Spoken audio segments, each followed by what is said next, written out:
오늘 함께 볼 하나님 말씀은 구약성경 신명기 30장입니다. 17절부터 20절까지 말씀 같이 읽겠습니다. 신명기 30장 17절부터 20절까지 말씀 같이 읽겠습니다. 같이 읽죠? 시작. 그러나 내가 만일 마음을 돌이켜 듣지 아니하고 유혹을 받아 다른 신들에게 절하고 그를 섬기면 내가 오늘 너희에게 선언하노니 너희가 반드시 망할 것이라. 너희가 요단을 건너가서 차지할 땅에서 너희의 날이 길지 못할 것이니라. 내가 오늘 하늘과 땅을 불러 너희에게 증거를 삼노라. 내가 생명과 사망과 복과 저주를 내 앞에 두었은즉 너와 내 자손이 살기 위하여 생명을 택하고 내 하나님 여호와를 사랑하고 그의 말씀을 청종하며 또 그를 의지하라. 그는 내 생명이시요 내 장수이시니 여호와께서 내 조상 아브라함과 이삭과 야곱에게 주리라고 맹세하신 땅에 내가 거주하리라. 아멘. 오늘 함께 나눌 말씀의 제목은 우상을 섬기면 망한다입니다. 이스라엘 백성들이 적과 꿀이 흐르는 땅 가나안 바로 코앞에 눈앞에까지 왔습니다.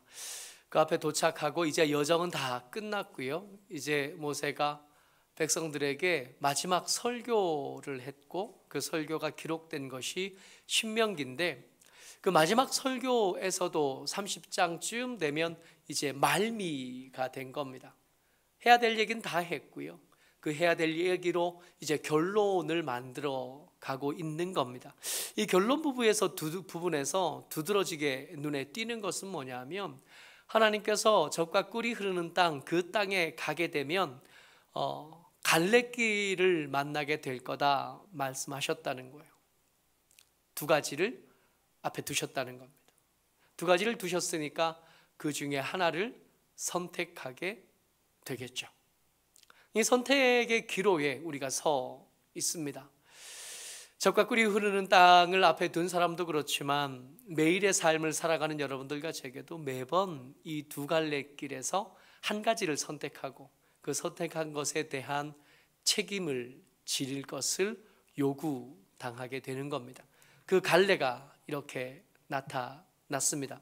15절 말씀이에요. 같이요. 시작. 보라, 내가 오늘 생명과 복과 사망과 화를 내 앞에 두었나니. 두 가지가 앞에 있는 거예요. 생명과 복이 한 쌍이고 사망과 화가 또 한 쌍인 거예요. 그 가운데 서서 둘 중에 하나를 고르는 건데 뭐 할래? 그러면 당연히 두말할 것도 없이 그렇게 고민할 것도 없이 누가 사망과 화를 선택하겠냐고요. 당연히 생명과 복을 택하겠죠. 당연히 생명과 복을 택해서 그 길로 갈 것 같은데 우리가 살아오면서 내 선택을 돌아만 봐도 그렇고 우리가 사랑하는 사람들, 기도 제목이 된 그 사람들을 바라봐도 그렇고 성경을 읽어봐도 그렇고 생각보다 더 많은 경우에 사망과 화를 선택하는 일이 많습니다. 이상하지 않아요? 이게 어스른 길이 수백 가지가 있고 그 중에 한 가지만 생명과 복이고 다른 것들이 전부 다 사망과 화라면 우리 런닝맨이나 이런 예능 프로 보면 이게 돌림판 돌리잖아요. 벌칙들 쭉 써놓고 한 개만 복이고 이렇게 상품 이런 거 이렇게 돌리면 내가 선택하고 싶지 않은 것들이 걸리는 것들을 보면서 우리 즐거워하고 막 그러잖아요. 재밌어하고 잘 됐다. 그러다가 어쩌다가 장난처럼 써놓은 포르쉐를 콕 찍어가지고 제작진들이 이렇게 곤란해하고 무릎도 꿇고 막 그런 장면들을 보면 유쾌하기도 한 거예요. 그런 건가요? 그러니까 거의 대부분이 생명과 복을 선택을 못하게 된 그런 난이도가 높은 게임인가 말이에요. 우리가 더 많은 경우에 사망과 화를 선택하는 걸 너무 많이 봐왔으니까 생각이 많아지는 겁니다. 누가 뻔히 알고도 이걸 선택하겠나 싶은데 생각보다 훨씬 더 많은 경우에 사람들은, 그리고 성경 속에 등장했던 우리의 믿음의 선배들은 사망과 화를 많이 선택하더라는 겁니다. 왜 그런가요? 왜? 유혹 때문이랍니다. 오늘 우리가 읽었던 말씀에 아주 명쾌하게 사람들이 생명과 복을 놔두고 발로 걷어차고 사망과 화를 선택하는 이유에 대해서 아주 명쾌하게 기록해 두셨어요. 17절입니다. 18절까지 같이 읽어요. 시작. 그러나 내가 만일 마음을 돌이켜 듣지 아니하고 유혹을 받아 다른 신들에게 절하고 그를 섬기면 내가 오늘 너희에게 선언하노니 너희가 반드시 망할 것이라. 너희가 요단을 건너가서 차지할 땅에서 너희의 날이 길지 못할 것이라. 눈에 확 띄는 단어가 뭐냐 하면 유혹을 받아서 다른 걸 선택한다는 거예요. 사망과 화가 우리가 익히 아는 이미지가 있잖아요. 사망의 이미지, 그 어둡고 그 음산하고 그 두렵고 그런 이미지로 있다면 누가 속겠냐고요. 누가 그걸 택했냐고요. 근데 그게 그런 이미지, 누구나 알 법한 그런 이미지로 있는 게 아니라 짜릿한 쾌락으로 옷을 받고 입고 거기 앉아 있는 거예요. 잘 될 것 같은 넓고 탄탄한 곧은 길로 모양을 바꿔서 거기 앉아 있는 거예요. 오히려 우리가 가야 될 생명과 복은 좁고 협착하고 찾는 사람도 많이 없어서 오히려 그 길에는 풀들이 많이 나 있는 거예요. 그 길로 가면 알겠어요. 아, 힘들겠구나 하는 그런 인상이 확 오는 데 비해서 사망과 화로 이끌어가는 길은 그렇게 밝고 넓고 사람들도 많이 가고 그리고 짜릿하고 재밌을 것 같고 즐거울 것 같고 뭔가 잘 될 것 같고 탐스럽고 지혜롭게 할 만큼 탐스럽게 보이는 거예요. 그 원래 얼굴을 분별할 만한 능력이 우리에게 부족한 겁니다. 그 길에 그 다음 장면도 볼 수 있으면 좋겠는데 그것까지는 안 보이고 어쨌든 첫눈에 보이는 첫인상만 보는데 그 첫인상이 생명과 화를 향해서 있는 길은 좁고 협착하고 풀도 많이 나고 사망과 화를 향해서 있는 길은 넓고 사람들도 많이 가요. 우 쏠려가다 보면 오 하다 보면 어느새 거기에 휩쓸려 있는 나를 발견하게 돼요. 근데 이게 얼마나 위험하냐 하면 이게 우리를 깨워서 그 길로 가면 안 돼 라고 말씀하시는 하나님의 간절한 이 말씀에 이렇게 푹 하고 파묻혀 있어요.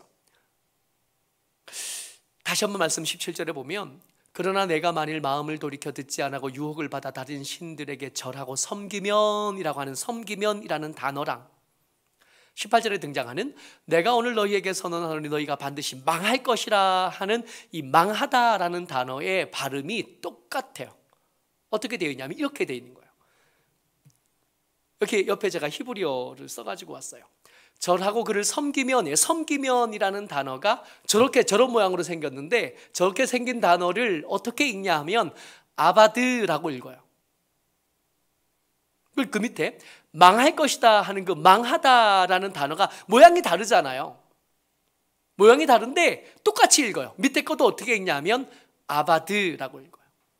그러니까 라임이 들어가 있는 거예요. 라임이 랩하듯이 귀에 쏙쏙 박히게 잊어버리지 말라고. 아무리 그 길이 넓고 사람들이 많이 가고 아무리 그 길이 달콤하고 짜릿하고 재미있고 탐스럽게 보여도 그 길에 가면 망해라는 걸 귀에 쏙 집어넣고 싶으셨던 거예요. 그래서 이 단어를 전혀 다른 뜻이지만 억지로 끌고 와서 똑같이 발음나는 단어를 이렇게 붙여놓고 읽은 겁니다. 써놓으신 거예요. 앞에서 모세가 이것을 읽어주고 앞에서 들려줬을 텐데 거의 대부분의 사람들이 이거 못 읽었을 거니까, 글자를 모를 테니까 쏙 들어왔을 거예요. 아바드 하면 아바드 한다. 우상을 섬겨 절하면 반드시 망한다. 아바드 하면 아바드 한다. 우리는 이게 말장난처럼 들릴지 모르지만 그들에게는 이게 뇌 속에서, 머릿속에서 쟁쟁쟁 울리기를 기대하시는 겁니다. 밈을 쓰는 게 그것 때문에 쓰거든요. 라임을 쓰는 게 그것 때문에 쓰거든요. 입에 뱅뱅 돌도록. 아무리 좋아 보여도 우상을 섬기면 망하는 거예요. 다른 예도 없고 다른 경우도 없고 사망과 화의 길을 접어들면 그래서 망할 수밖에 없어요. 이게 라임을 써가면서 이렇게 말씀하신 하나님은, 그러면 하나님, 생명과 복을 선택할 수 있는 좀 더 좋은 방법 없습니까? 이게 굉장히 유혹이 있고 여기는 뭔가 매력적인 뭔가 좀 있으면 좋겠다고 생각하는 거죠. 이때 사람은 어땠는지 모르지만 우리는 좀 분별할 수 있으면 좋겠고, 글도 읽을 줄 아니까, 생각도 할 줄 알고, 전 세계에서 교육받은 순서로 따지자면 우리처럼 많이 배운 사람들 전 세계에 드물거든요. 전 세계 인구를 100명으로 세워놓고 보면 우리 앞에서 10명 정도에 서거든. 우리 정도 교육받았으면. 유혹당하는 거 말고 분별해서 좀 제대로 알 수 있는 방법, 그런 방법 없겠습니까? 우리 이렇게 어렵게 접근하고 싶은데 하나님께서는 이 말씀을 계속 읽어가시면서, 말씀해 가시면서 이거 엉뚱한 얘기를 한번 하셔요. 이거 사실은 그렇게 어려운 거 아니야. 유혹을 이기는 거 그렇게 대단한 거 아니야. 14절 말씀 같이 읽습니다. 시작. 오직 그 말씀이 내게 매우 가까워서 내 입에 있으며 내 마음에 있은즉 내가 이를 행할 수 있느니라. 그러는 거예요. 내가 경험해 본 신앙생활은 안 그랬어요. 쉬우셨나요? 믿음을 지키고 경건을 지키는 거 어떠셨어요? 기도하기로 한 시간만 지키는 것도 사실은 좀 버겁지 않던가요? 예배를 드리는 일, 하나님 앞에 약속하고 헌신하기로 한 것들을 그대로 지키는 일, 어렵지 않으셨어요? 방해하는 사람도 많고 방해하는 상황도 많고 그러지 않았나요? 근데 하나님이 우리가 했던 것과 좀 다른 얘기를 하시는 거예요. 오직 그 말씀이 내게 매우 가깝다. 멀리 있는 거 아니야. 삼장법사가 그 말도 안 듣고 통제도 안 되는 제자들 데리고 천축에 가서 말씀, 불경을 가지고 그거 가지러 거기 갔잖아요. 그 말씀을 가지러 가는 그게 우여곡절이었지만 우린 그런 거 아니라고 말씀하시는 거예요. 그렇게 멀리까지 가지 않아도 돼. 내 입에 가깝고 내 마음에 있어. 누구든지 하려고만 한다면 이렇게 할 수 있어. 근데 도무지 그냥 동의가 잘 안 됩니다. 과연 그런가? 내 경험에 의하면 말씀을 따라 사는 거 쉽지 않았어요. 말씀을 묵상하는 일, 뭐 당연한 일인데 이거 꽤 큰 마음을 들여야 겨우 하루 하는 거죠. 큰 마음을 먹고도 계속 연속되지 않아서 마음이 순식간에 식어 지는 일들을 반복하잖아요. 하나님께는 이것을 쉽다고 말씀하실 수 있는 계획이 있으셨습니다. 뭐라고 말씀하시냐면 이거 가까운 거야. 왜 가깝다고 말씀하실 수 있었냐 하면 20절 때문이에요. 20절 같이 읽어드립니다. 시작. 내 하나님 여호와를 사랑하고 그의 말씀을 청정하며 또 그를 의지하라. 그는 내 생명이시요 내 장수이시니 여호와께서 내 조상 아브라함과 이삭과 야곱에게 주리라고 맹세하신 땅에 내가 거주하리라. 키포인트가 뭐냐면, 열쇠가 뭐냐면 사랑이 열쇠입니다. 많은 경우에 연애를 시작하면 이 말 안 듣던 아들들이 바뀌기 시작해요. 그렇게 안 씻던 것들이 얼마나 깨끗하게 씻는지, 그렇게 대충 하고 다니던 딸이 거울 앞에 얼마나 오래 앉아 있는지, 그렇지 않아요? 사랑하는 사람을 기다리는 시간은 언제 지나갔는지도 모르게 지나가는, 미운 그놈이 도착하는 시간은 5분 빨리 왔는데도 늦게 온 걸로 여겨지는, 그렇지 않아요? 뭐가 변화해요? 사랑이 변합니다. 사랑이 시작되면 이야기가 달라지기 시작하는 거예요. 그러니까 하나님의 말씀을 지키는 일, 생명과 복을 선택하는데 가장 중요한 건 뭐냐면, 사랑이 시작되면 의무는 오히려 특권이 되는 겁니다. 그 친구 옆에 설 수 있는 특권, 그 친구의 밥값을 낼 수 있는 특권, 그 친구의 심부름을 할 수 있는 특권, 그 친구 가방을 들어줄 수 있는 특권, 그 친구의 일을 대신 해줄 수 있는 특권이요. 그게 미워하는 사람에게는 이거 정말 귀찮은 거고, 저기 가면 너한테 이걸 왜 시키는 거야 싶은데, 사랑이 시작되고 나면 그 번거롭고 거추장스러웠던 것이 바뀌어서 나만 할 수 있는 특권으로 여겨지고 내가 해야 되는 권리로 바뀌기 시작합니다. 키포인트는 이거예요. 우리가 왜 생명과 복을, 그 좋은 걸 알면서 선택이 안 되냐 하면, 하나님을 안 좋아해. 하나님을 사랑하지 않아요. 하나님을 사랑하지 않으니까 그 앞에 머무는 시간이 지루한. 물론 설교자의 탓도 많아요. 설교자가 설교를 좀 더 잘했으면 좋을 뻔했는데, 설교자가 언젠가처럼 참 잘하는 설교도 없잖아 있으니까 그 설교처럼 잘한 설교였으면 참 좋을 뻔했는데 안 그런 날도 있을 거 아니에요. 찬양이 내 마음에 딱 와닿을 때도 있지만 튕겨나갈 때도 있을 거 아니에요. 그날따라 날씨가 참 불편하게 여겨질 때도 있지 않겠어요? 그날따라 PPT가 마음에 안 들고 스피커가 마음에 안 들고 아침에 나올 때 신발이 뭐 이런 거 있을 수 있죠. 옷도 다 마음에 안 돼.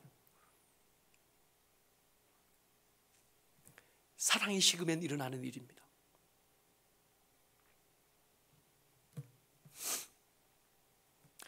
사랑이 식어가면 그가 우리에게 주시는 그 의무가 더 이상 특권이 아니라 감당하기 어려운 짐이 되기 시작하는 겁니다. 문제는 사랑이에요. 사랑을 다시 시작해야 될 거 아니에요. 어떻게 하면 사랑이 다시 시작되죠? 이게 문제. 억지로 시작이 안 된다는 게 문제예요. 이 억지로 시작되지 않는 이 사랑을 해결할 방책도 있으십니다. 30장 6절 말씀이에요. 같이요. 시작. 내 하나님 여호와께서 내 마음과 내 자손의 마음에 할례를 베푸사 너로 마음을 다하며 뜻을 다하며 내 하나님 여호와를 사랑하게 하사 너로 생명을 얻게 하실 것이며. 뭐가 힌트냐 하면 마음의 할례가 문제예요. 마음의 할례를 하나님께서 우리의 마음과 우리 자손의 마음에 행하시면 무슨 일이 벌어지냐 하면 사랑이 시작되게 된대요. 그러니까 사랑은 억지로 하는 게 아니라 아버지 하나님께서 성령께서 우리 마음의 할례를 베푸시면서 일어나는 게 사랑. 하나님을 그냥 사랑하게 되는 게 아니라 성령께서 우리 가운데 운행하시고 성령께서 우리 가운데 역사하시면서 일어나는 일이 하나님이 사랑스러워지는 것의 시작이라는 겁니다. 그러니까 애쓴다고 되는 일이 아니라 성령께서 하셔야 되는 일이라는 거예요. 아, 그래서 내가 사랑이 안 됐구나. 성령님이 내 속에 안 계시네.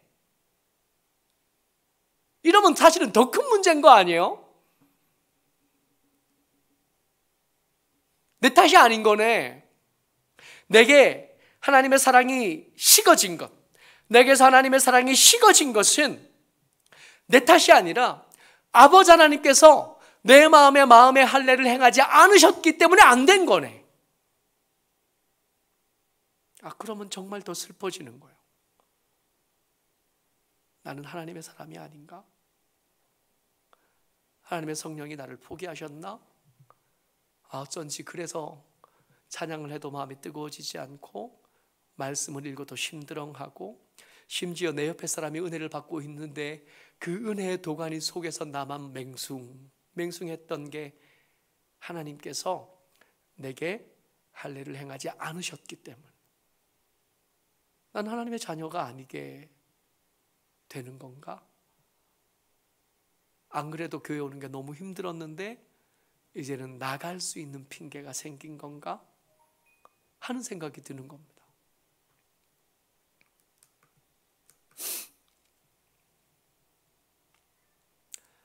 아까 읽었던 30장 20절 상반절 말씀을 한 번 더 읽어보셔요. 같이요. 시작. 내 하나님 여호와를 사랑하고 그의 말씀을 청종하며 또 그를 의지하라. 지금 20절 상반절에는 순서가 사랑하라가 먼저고 그 다음에 청종하라이고 그 다음에 의지하라인데 사실은 30장 2절과 3절을 통해서 보면 순서가 사실은 바뀌어야 맞습니다. 의지하는 게 먼저고 하나님의 말씀을 청종하는 게 먼저고 그 다음이 사랑이 시작되는 겁니다. 하나님께서 이 30장 이야기를 시작하시면서 뭐라 그러셨냐면 만약에 너희가 포로가 돼도 내게로 돌아오면 돌아오기만 하면 나도 너희에게 돌아갈 거고 내가 너희에게 돌아가면 내가 너희들의 마음에 할례를 베풀겠다고 말씀하신 게 이게 원래 말씀이죠. 우리가 해야 될 일이 있는데 하나님께로 돌아가는 겁니다. 여러분, 하나님께로 돌아간다는 게 교회 온다는 뜻일까요? 아니잖아요. 우리의 고민은 교회에 왔어도 마음에 뜨거워지지 않는 게 문제였잖아요. 교회에 온다는 게 아니라 하나님의 말씀을 따라 살기를 시작하는 겁니다. 단순히 예배드리러 오는 게 아니라 하나님의 말씀대로 살아보려고 애써요. 그게 하나님께로 돌아오는 거고 그렇게 시작하면 하나님께서 그냥 놓고 보고만 계시는 게 아니라 말씀을 따라 살려고 의지를 동원해서 몸부림치는 우리에게 찾아오셔서 그 마음에 할례를 시작해 주시는 거예요. 그러면 그 억지로 하던 일들이 어느 순간인가 사랑으로 바뀌어 있는 거. 처음에는 억지로 시작한 거예요. 말씀을 펼쳐서 읽는 거예요? 갑자기 말씀을 읽고 싶은 강력한 감동이 막 일어나냐고요? 아니요. 졸린 눈 비비고 억지로 펼쳐서 한 장이라도 읽고 자야지. 아침에 시간을 좀 분배해서 억지로라도 바쁜데 그런 중에라도 한 절이라도 읽고 시작해야지 하는 그 의지적인 동작들 중에 하나님께서 네가 내게로 돌아오려고 하는 거구나. 말씀을 읽으려고 하는 거고 내 사람으로 살아가려고 하는 거고 생명과 복을 선택해 보려고 하는 거고 그렇게 돌아오려고 하는 거구나. 그렇다면 나도 내가 걸어야 될 걸음을 기꺼이 걸어서 너희들에게 돌아갈 거고 너희들 마음에 할례를 행하면서 사랑이 시작되도록 해줄게. 억지로 행하던 일들을 자연스럽게 할 수 있게 해줄게. 이게 마음의 할례. 가만히 듣고 보면 여기서 우리가 해야 될 몫은 하나밖에 없어요. 여호와께로 돌아오는 거. 이게 그저 몸만 오는 게 아니라 마음이 오는 게 중요해요. 근데 그 마음이 어떻게 표시가 났어요? 하나님의 말씀대로 살아보기 시작하는 그 몸부림을 하나님께서 받으시고 우리에게로 돌이키시는 것. 그렇게 돌아오신 하나님이 하시는 일이 마음의 할례이고 사랑이 다시 시작되도록 그 흉터지고 식어버린 마음에 다시금 봄이 오게 만들고 꽃이 피게 만들고 열매를 꿈꿀 수 있게 해주시는 겁니다. 그럼 시작하셔요. 다시 시작하는. 마침 이번 주일날 여러분들 교회 오시면 매일 성경이 이제 2달 지나서 또 한 번 이렇게 또 한 번 시작할 수 있는 기회가 우리에게 2달마다 한 번씩 이렇게 오는 거. 나는 가져가려니까 미안해가지고 2달 중에 열흘밖에 안 했는데 또 가져가려니까 책값이 아깝고. 여러분, 가져가서 열흘 보면 여기서 20알 읽는 것보다는 덜 아까운 거예요. 가져가셔서 다시 시작해 보자고요. 그러면 그 억지로 읽으려고 묵상하려고 애쓰는 그 몸부림을 하나님께로 돌아오려는 노력으로 받으시고 우리에게 찾아오셔서 우리 마음에 할례를 행하실 줄 믿습니다. 모쪼록 우리가 주를 향한 사랑, 우리 하나님을 향한 사랑이 다시 시작되고 그 사랑 때문에 더 빨리 우리 마음에서 뜨거운 여름이 시작되시기를 주의 이름으로 축복합니다. 아멘.